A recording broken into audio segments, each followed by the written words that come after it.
Од утре родителите ќе купуваат училишен прибор по поевтини цени. Владата на седница донесе одлука за ограничување на маржата од 5% за голема продажба и 10% за малопродажба. Тетрадки, моливи, пенкала, блокови, темперни и водени бојци досега се продавале за двојно па и тројно повисока цена од набавната, според анализата што ја направила владата. Молеви и маркери со набавна цена од 54 денари биле пуштени во малопродажба од 120 до 150 денари.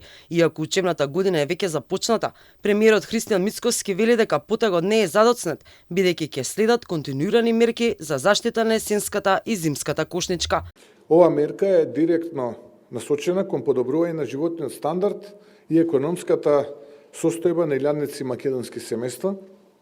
На големо маржата ќе биде ограничена на 5%, додека на мало до 10%. Ова е само уште еден пример на посветеноста на владата за создавање подобри услови за сите наши граѓани.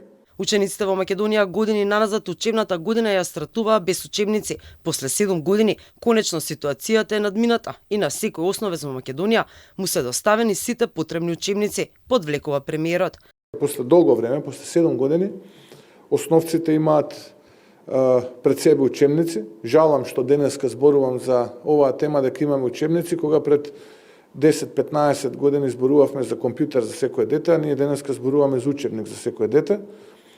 Но тоа е така поради тоа што изминативе 7 години во трка за провизии изминатата влада на СДСМ и ДУИ заборави на учениците, заборави на учебниците и повеќе мислеше колку и која фирма ќе ја добие работата.